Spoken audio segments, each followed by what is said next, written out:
ایک بادشاہ نے حاتم کی شہرت سنی تو اس کے دل میں حسد کے جذبات پیدا ہوئے اور اس نے سوچا کہ جب تک حاتم زندہ ہے مجھے عزت اور شہرت حاصل نہ ہوگی۔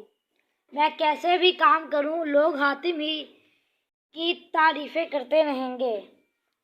چنانچہ اس نے ایک چالاک اور لڑائی کے داؤ پہ جاننے والے شخص کو اس کام پر مقرر کیا کہ وہ جس طرح بھی ہو سکے حاتم کا سر کاٹ لائے۔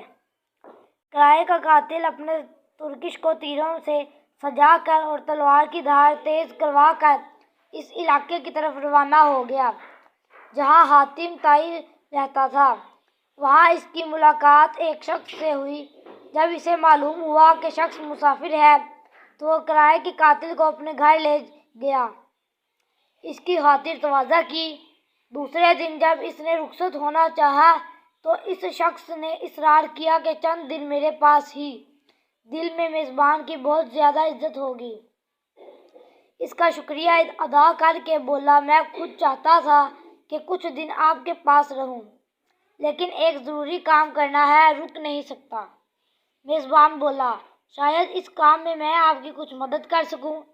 یہ بات سن کر کرائے کے قاتل نے رازداری کے انداز میں کہا، کام یہ ہے کہ میرے بادشاہ نے مجھے حاتم طائی کو قتل کرنے کا حکم دیا ہے۔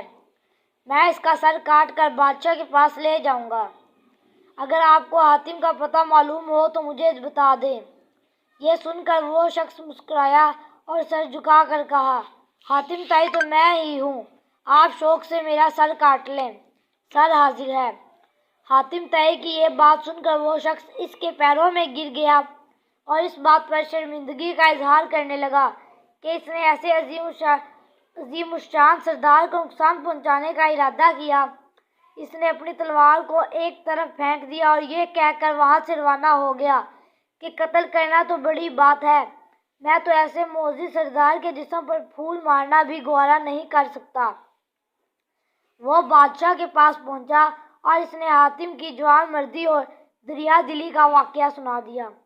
بادشاہ کے دل سے حسد جاتا رہا اور اس نے اعتراف کیا کہ حاتم واقعی اس کا حقدار ہے کہ خلق خدا اس کی تعریف کرے۔ اس حکایت میں حضرت سعدی فرماتے ہیں کہ احسان و مروت کا انسان پر بہت گہرا اثر ہوتا ہے۔